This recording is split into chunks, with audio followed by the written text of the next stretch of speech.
Right.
अस्सलाम वालेकुम।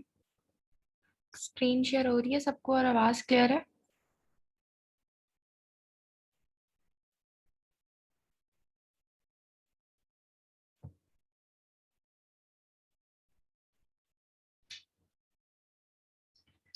Okay, ठीक हो गया।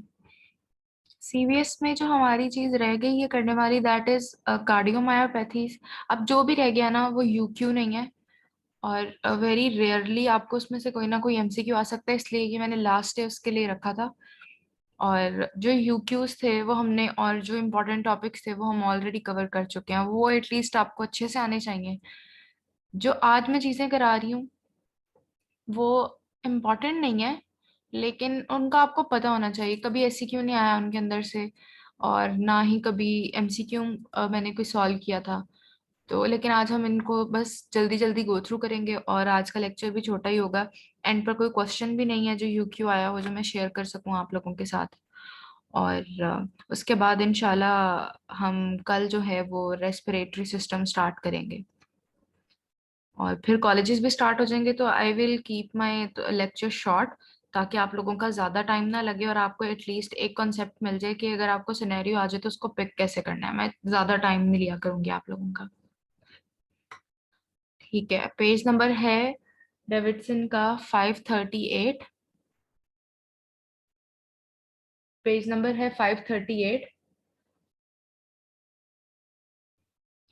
और 23rd एडिशन। तो आज हम कार्डियोमायोपैथी स्टार्ट करेंगे। कार्डियोमायोपैथी का ऑलरेडी ना आप लोगों को इतना कॉन्सेप्ट है। डायलेटेड कार्डियोमायोपैथी हो तो क्या होता है, हाइपरट्रॉफिक कार्डियोमायोपैथी हो तो क्या होता है। जब हम लोग ये पढ़ लेंगे ना, या साथ साथ पढ़ रहे होंगे, तो ये आप लोगों ने मुझे बताना है कि डायलेटेड कार्डियोमायोपैथी में क्या होना चाहिए और हाइपरट्रॉफिक ऑब्स्ट्रक्टिव कार्डियोमायोपैथी में क्या होना चाहिए। कार्डियोमायोपैथी के नाम से पता चल रहा है कि they are diseases involving the myocardial layer of heart wall. ठीक है, हार्ट की जो 3 लेयर्स होती हैं, 3 वॉल्स होती हैं, उसमें से जो मायोकार्डियम है ना, उसकी उसकी डिजीजेस को हम कार्डियोमायोपैथी कहते हैं। ठीक है, ज्यादातर ये जो कार्डियोमायोपैथीज होती हैं ये इनहेरिटेड होती हैं, ऑटोसोमल डोमिनेंट, ऑटोसोमल रिसेसिव होती हैं। ठीक है, और समटाइम्स ये अल्कोहल की वजह से, किसी टॉक्सिन की वजह से और इन्फेक्शंस की वजह से कॉज हो सकती हैं। ठीक है, ये इन्होंने डिफरेंट टाइप्स ऑफ कार्डियोमायोपैथीज बताई हुई हैं, इन्हीं को हमने आगे डिस्कस करना है। सबसे पहले आती है, देयर इज पेज नंबर 539 पे, डायलेटेड कार्डियोमायोपैथी। ठीक है, डायलेटेड कार्डियोमायोपैथी के नाम से पता चल रहा है कि जो जितने भी वेंट्रिकल्स, दोनों वेंट्रिकल्स और एट्रिया, ठीक है, वो डायलेट हो जाएंगे, जिस तरह उसके नाम से पता चल रहा है। ठीक है ना, characterise by dilatation and impaired. और जब डायलेट हो जाएंगे तो वो पंप आउट नहीं कर सकेंगे ब्लड को। जो उसकी वॉल थिकनेस होगी आर्ट वेंट्रिकल्स की और एट्रिया की, वो या तो नॉर्मल रहेगी या रिड्यूस हो जाएगी। ठीक है, लेकिन वेंट्रिकुलर मैस जो है वो डायलिटेशन की वजह से इंक्रीज हो जाएगा। ठीक है, मतलब इसमें थिकनिंग नहीं हो रही है, थिकनिंग होगी तो और प्रॉब्लम्स आएंगे, वो हम आगे डिस्कस करेंगे। यहाँ पर इसका साइज बड़ा हो रहा है, डायलेट कर रहा है पूरी की पूरी कैविटी। ठीक है, और डायलेट करने की, और जो उसकी वॉल की थिकनेस है वो रिड्यूस हो रही है या वो नॉर्मल है। तो जो पंप आउट करने में प्रॉब्लम हो रही है, ठीक है, उस प्रॉब्लम को हम क्या कहते हैं, या उस प्रॉब्लम को हम किस टाइप का हार्ट फेलियर कहते हैं, जो पंपिंग आउट में डिफिकल्टी आती है ब्लड को पंप आउट करने में, उसको हम किस टाइप का हार्ट फेलियर कहते हैं। 2 तरह का हार्ट फेलियर पड़ा था, किसी का आ गया। यस एग्जैक्टली, उसको हम सिस्टोलिक हार्ट फेलियर कहते हैं। जब भी फिलिंग के साथ प्रॉब्लम होती है तो हम उसको डायस्टोलिक प्रॉब्लम कहते हैं। जब पंपिंग आउट के साथ कोई प्रॉब्लम होती है वो सिस्टोलिक प्रॉब्लम होती है। तो डायलेटेड कार्डियोमायोपैथी में सिस्टोलिक हार्ट फेलियर होगा। ठीक है, और डायलिटेशन होती है, वेल्व रिंग्स की भी डायलिटेशन हो सकती है, तो जिसकी वजह से उनका ओरिफिस बहुत ज्यादा हो सकता है, माइट्रल का और ट्राइकस्पिड का, और वो ट्राइकस्पिड और माइट्रल रीगर्जिटेशन के साथ प्रेजेंट कर सकते हैं। ठीक है, और अल्कोहल जो है इसकी एक इम्पॉर्टेंट कॉज है जो कि डायलेटेड कार्डियोमायोपैथी कराती है। टॉक्सिन है एक अल्कोहल जो कि हार्ट के मसल्स की डायलिटेशन कराती है। एक minute,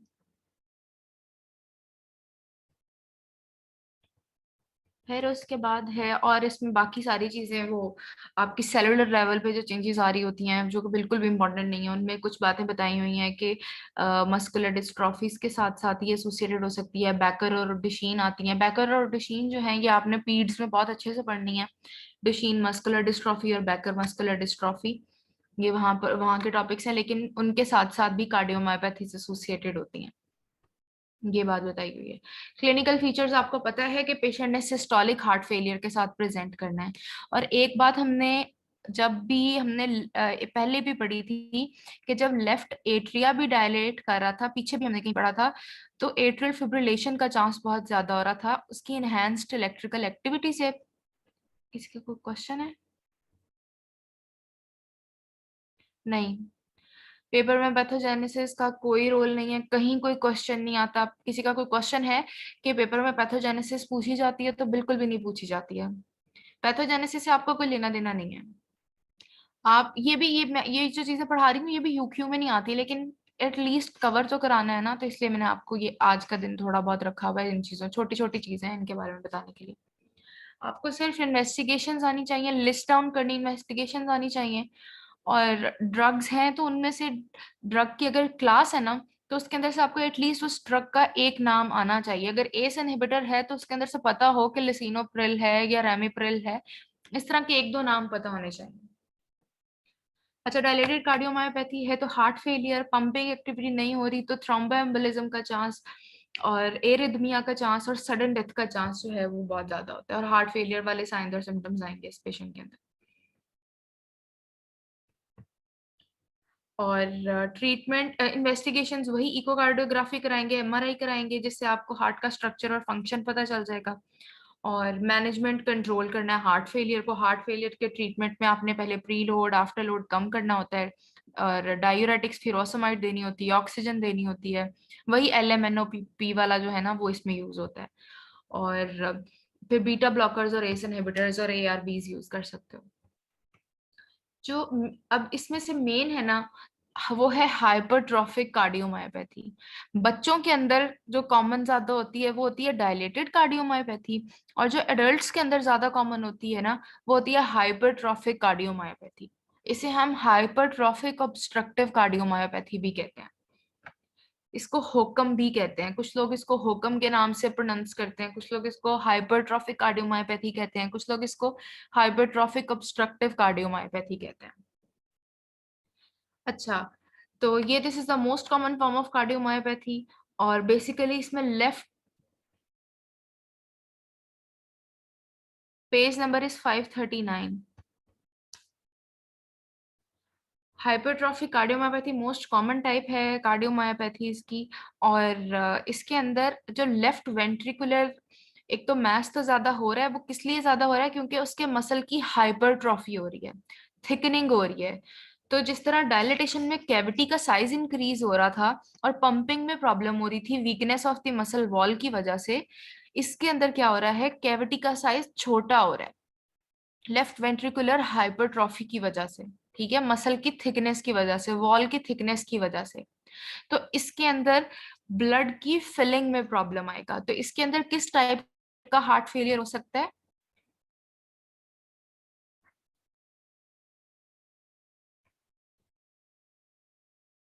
yes, exactly, diastolic heart failure इसके अंदर प्रेजेंट कर सकता है। अच्छा, अब इसकी एक करेक्टरिस्टिक है जो बहुत इंपॉर्टेंट है हाइपरट्रॉफिक कार्डियोमायोपैथी की, कि इसके अंदर जो इंटरवेंट्रिकुलर सेप्टम है ना, उसकी एसिमेट्रिकल सेप्टल हाइपरट्रॉफी होती है। एसिमेट्रिक का मतलब है कि वो राइट वेंट्रिकल की तरफ इतना ज्यादा हाइपरट्रॉफी नहीं होती, लेफ्ट वेंट्रिकल की तरफ उसकी ज्यादा हाइपरट्रॉफी होती है। ठीक है, वो लेफ्ट वेंट्रिकल के अंदर बल्ज कर रहा होता है। तो बेसिकली अभी आप लोगों ने मुझे बताना है कि मैं जो क्वेश्चन पूछने लगी हूँ, जब लेफ्ट वेंट्रिकल की हाइपरट्रॉफी होगी और सेप्टम भी लेफ्ट वेंट्रिकल की हाइपरट्रॉफी, एसिमेट्रिकल हाइपरट्रॉफी की वजह से लेफ्ट वेंट्रिकल के अंदर बल्ज कर रहा होगा, तो उसकी कैविटी नैरो हो जाएगी। ठीक है, तो किस वेल्वुलर लीजन की तरह ये प्रेजेंट करेगा? कौन सी ऐसी वेल्वुलर लीजन है जिस तरह ये प्रेजेंट कर सकता है?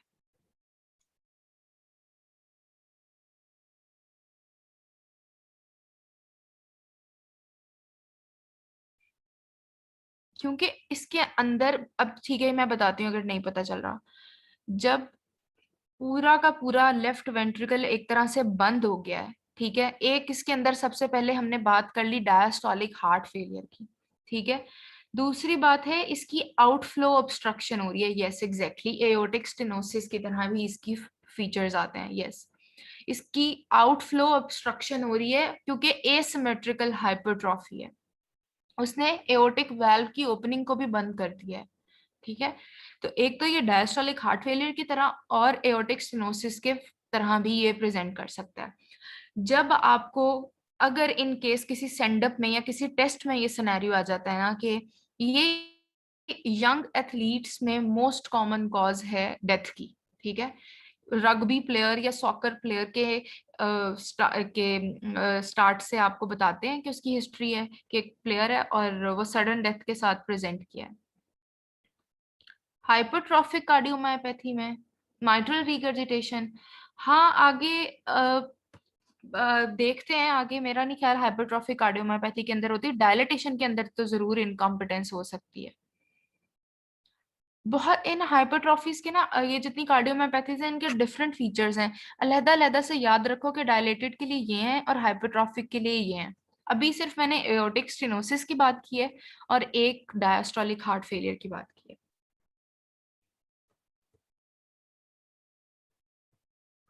नेक्स्ट पे आ जाते हैं, इसकी पैथोजेनेसिस में मैंने एक चीज अंडरलाइन कर दी है पूरे सेलुलर में से कि किसकी म्यूटेशन होती है, बीटा मायोसिन हैवी चेन की म्यूटेशन हो रही होती है और ऑटोसोमल डोमिनेंट कंडीशन है ये। ठीक है, और ये बात जो मैंने अंडरलाइन की हुई है पैथोजेनेसिस के लास्ट पे कि सेप्टल हाइपरट्रॉफी में also cause dynamic left ventricular outflow obstruction, ठीक है। और जो आप अब जो एरिया बात कर रही हो that is systolic interior motion, वो आप लोगों को मैंने अभी नहीं बताना था, वो है बेसिकली इकोकार्डियोग्राफी की 3 फाइंडिंग्स आपसे पूछते हैं। Systolic interior motion of the interior mitral valve leaflet, उसकी वजह से एक ऑर्गेनिक नहीं होती माइट्रल रिगर्जिटेशन, लेकिन उसकी वजह से एक फंक्शनल माइट्रल रिगर्जिटेशन आ जाती है।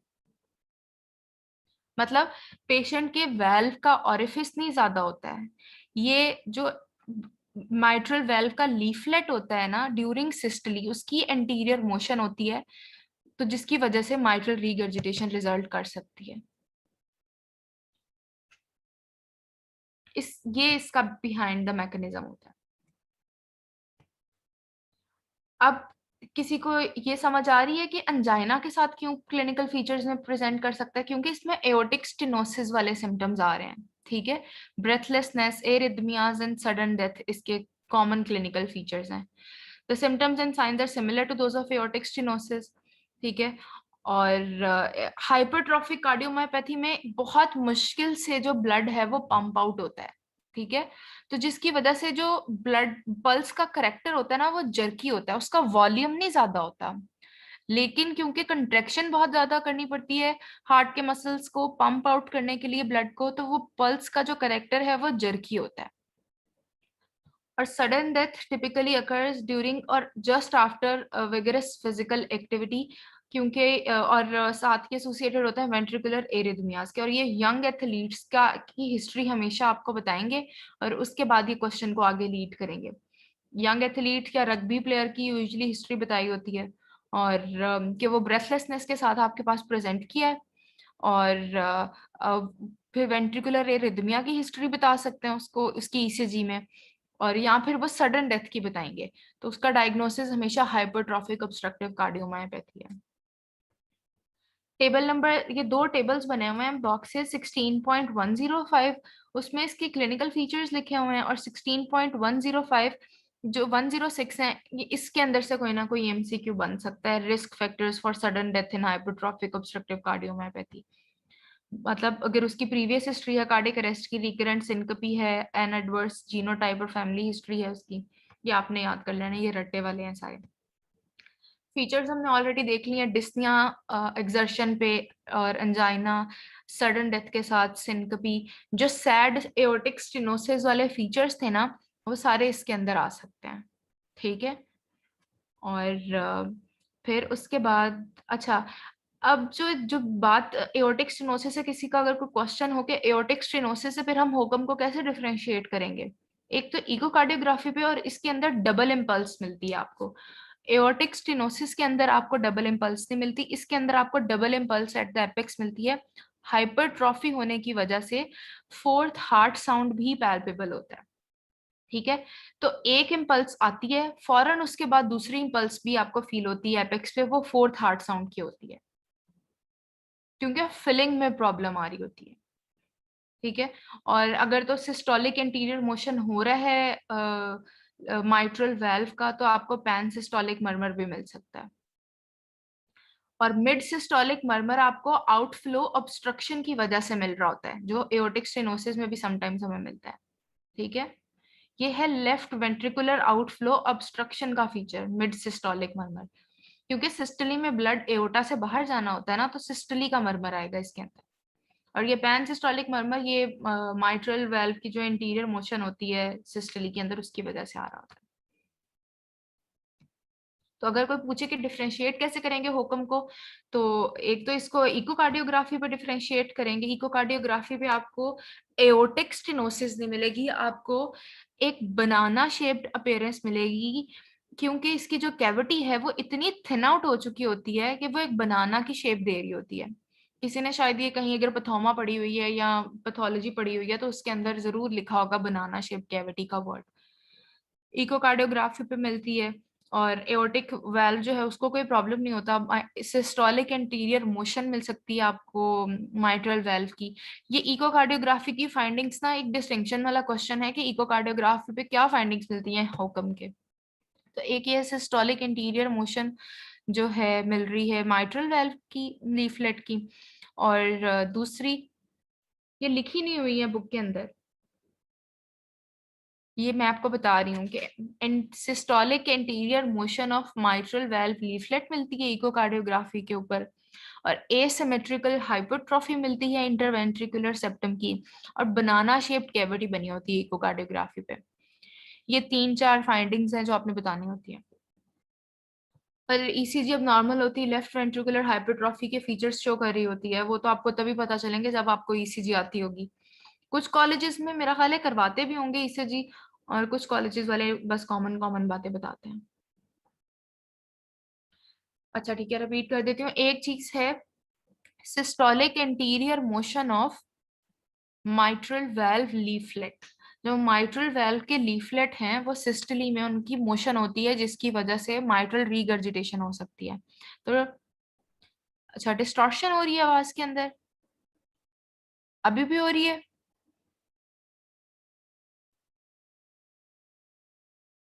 ठीक है, ओके।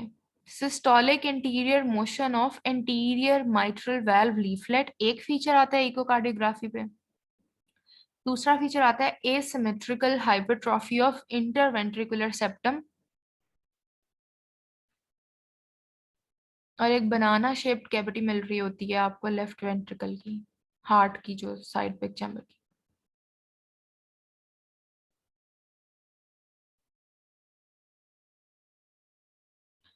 अच्छा, अब इसकी मैनेजमेंट का एक एमसीक्यू जरूर आता होता है, मतलब और किसी चीज का आए ना इसकी मैनेजमेंट में से, हमेशा नहीं लेकिन आ सकता है।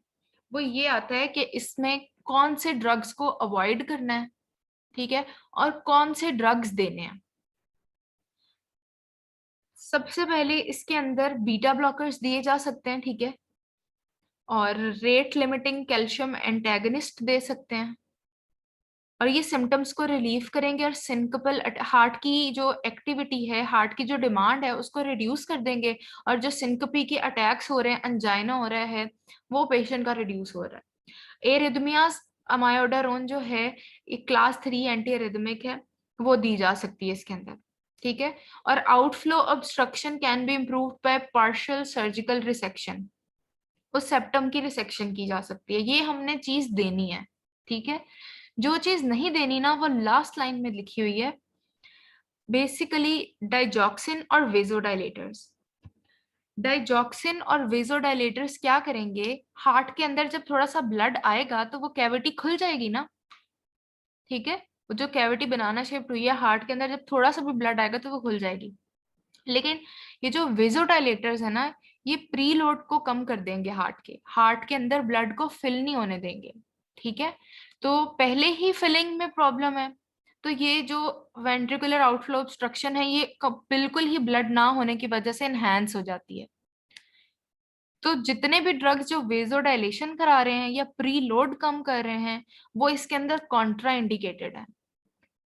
तो एस इनहिबिटर्स, ये भी लिख लो, यहाँ पे लिखा नहीं हुआ। एस इनहिबिटर्स, वेजोडाइलेटर्स मतलब नाइट्रेट्स, और जो एक तो रेट लिमिटिंग कैल्शियम एंटेगोनिस्ट तो हमने देने हैं ना, जिसके अंदर विरापामिलोडाइलडाइजम आते हैं। जो डाईहाइड्रोपायरोडोन्स है ना, पायरोडीन्स है सॉरी, जिसके अंदर हम लॉडिपीन आती है, निमोडिपीन आती है, वो भी इसके अंदर कॉन्ट्रा इंडिकेटेड है, क्योंकि वो भी ब्लड वेसल्स को वेजोडाइलेट कराती हैं। तो जो चीज प्री लोड को कम करेगी वो इस कंडीशन को वर्सन करा सकती है, तो आपने इसके अंदर वो नहीं देनी है, वो कॉन्ट्रा इंडिकेटेड है।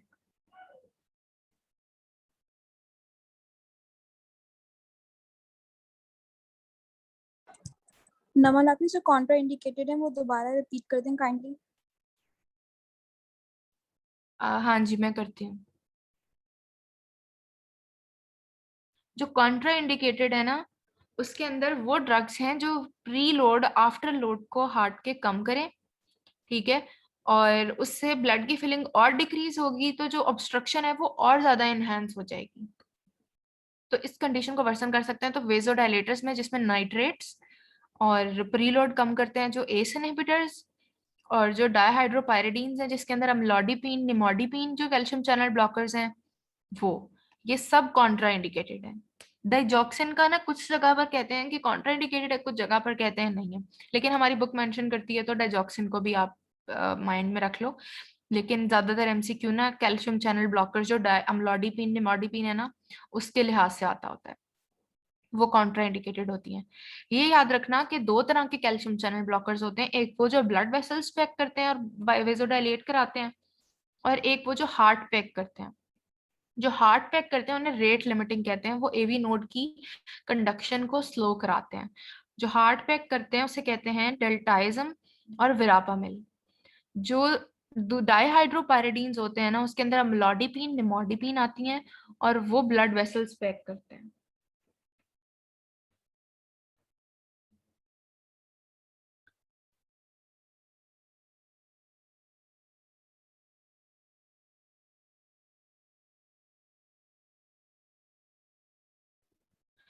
ओके, जो आगे लिखी हुई है ना एरिथमोजेनिक वेंट्रिकुलर कार्डियोमायोपैथी, ये करने की बिल्कुल भी जरूरत नहीं है, इसको स्किप कर सकते हो। आगे 3-4 टाइप्स लिखी हुई हैं और एक एक पैराग्राफ की हैं, वो कभी भी नहीं आपको जज किया जाएगा उनके ऊपर। ये पूछा जा सकता है कि क्या नाम है टाइप्स के, ठीक है, आपको ये पता होने चाहिए, लेकिन इसके अलावा कोई डिटेल करने की जरूरत नहीं है। रेस्ट्रिक्टिव कार्डियोमायोपैथी का एक दो पॉइंट्स देख लेते हैं कि उसके नाम से पता चल रहा है इसके अंदर भी डायस्टोलिक हार्ट फेलियर होता है। रिस्ट्रिक्ट कर रहा होता है तो फिलिंग में प्रॉब्लम आ रही होती है, impaired filling because ventricles are stiff, और एमिलॉइडोसिस इसकी मोस्ट कॉमन कॉज है, ठीक है। और इसका सिम्टोमेटिक ट्रीटमेंट होता है, डायस्टोलिक हार्ट फेलियर का ही ट्रीटमेंट करना है आपने, और प्रोग्नोसिस बहुत पुअर होता है, ट्रांसप्लांट कर सकते हो।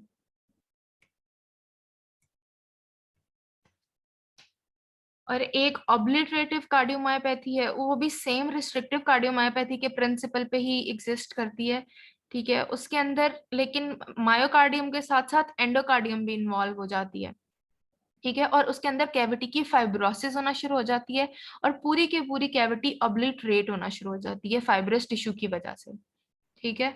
और ये आप एक वेस्कुलाइटिस भी पढ़ोगे आगे, ठीक है, और उसके अंदर शर्क स्ट्रॉस सिंड्रोम है या इयोसिनोफिलिया के साथ एसोसिएटेड होती है। ये सिर्फ एमसीक्यू पॉइंट है और कुछ भी नहीं है।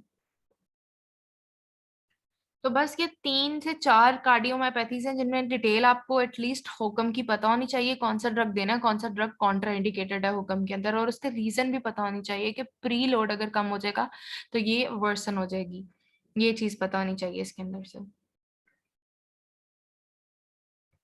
फिर बिल्कुल आप आगे स्किप कर सकते हो। कार्डियक ट्यूमर्स में पैथोलॉजी में भी सिर्फ एक ही ट्यूमर मेन था जो हम पढ़ते थे, दैट वाज मिक्सोमा, एट्रियल मिक्सोमा। इसकी ये भी यूक्यू नहीं है, कुछ भी नहीं आता इसके अंदर से, लेकिन पता होना चाहिए कि मोस्ट कॉमन साइट कौन सी है इसकी, ठीक है। और पोलीपॉइडल ट्यूमर होता है तो ऑब्स्ट्रक्टिव सिम्टम्स कॉज करा रहा होता है, ठीक है। कैविटी के अंदर एक पॉलिप अराइज करेगा तो ऑब्स्ट्रक्शन कॉज करा रहा होता है, और इसकी मोस्ट कॉमन का साइट इज लेफ्ट एट्रियम, ठीक है।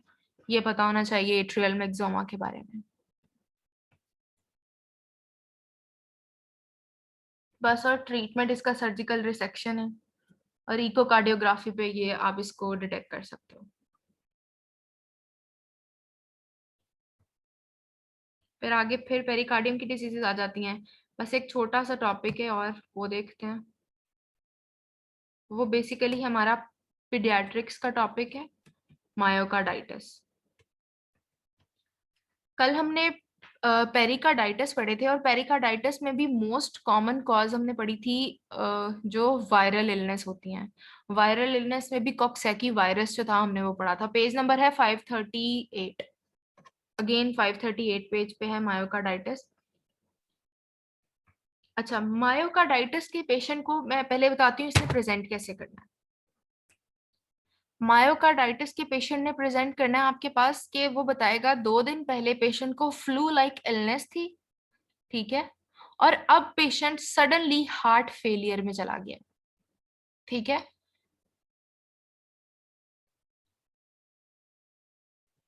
ये वाली पेशेंट की प्रेजेंटेशन होगी। ये है अक्यूट प्रेजेंटेशन ऑफ मायोकार्डाइटिस। ये इसकी कॉजेस पेज नंबर 538 पे 16.104 बॉक्स है, उसके अंदर से कॉजेस पढ़नी है आपने। और फिर उसके बाद है मायोकार्डाइटिस में कोई भी इन्फ्लेमेशन हुई है, कोई इन्फेक्शन हुआ, whether it is viral, whether it is bacterial, और कोई इम्यूनोडेफिशिएंसी स्टेट है, वो लीड कर सकती है मायोकार्डाइटिस को और कॉम्प्लिकेट कर सकती है। और पेशेंट आपको हमेशा जो है मोस्टली हार्ट फेलियर के साथ प्रेजेंट करता है इन अक्यूट प्रेजेंटेशन, और इन क्रॉनिक प्रेजेंटेशन वो डायलेटेड कार्डियोमायोपैथी के साथ प्रेजेंट करता है। तो myocarditis is another cause which can lead to dilated cardiomyopathy. तो ये है इसके क्लिनिकल फीचर्स, इसमें इन्होंने बताया हुआ है। सबसे पहले जो मैंने अंडरलाइन किया हुआ है वो देखना है, फल्मिनेंट मायोकार्डाइटिस है कि फॉलोज अ वायरल प्रोड्रोम, के एक influenza like flu like illness है पेशेंट को, ठीक है। पेशेंट कहता है कि अपर रेस्पिरेटरी ट्रैक्ट इन्फेक्शन हुआ था, और पेशेंट सीवियर हार्ट फेलियर में और शॉक में चला जाता है। हार्ट फेलियर के साइन सिम्टम्स आपको पता है, डिस्निया के साथ, रेल्स के साथ, और साथ हाइपोटेंशन के साथ, और जो है साइनोसिस के साथ, और ओलिगूरिया के साथ पेशेंट प्रेजेंट कर सकता है जब वो शॉक में जा रहा होता है, ठीक है।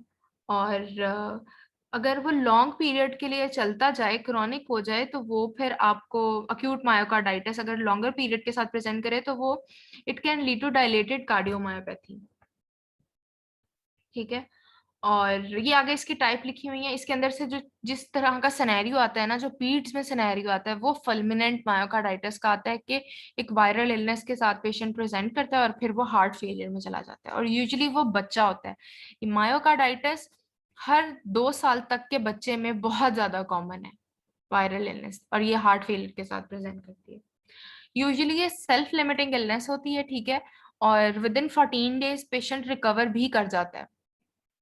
और लेकिन अगर पेशेंट हार्ट फेलियर में चला गया तो फिर हार्ट फेलियर का ट्रीटमेंट एविडेंट हो जाता है करना, और इसको डायग्नोस करने के लिए कार्डियक एमआरआई करते हैं, जो कि मायोकार्डियल इन्फ्लेमेशन और इनफिल्ट्रेशन ऑफ मायोकार्डियम जो है वो बता रहा होता है।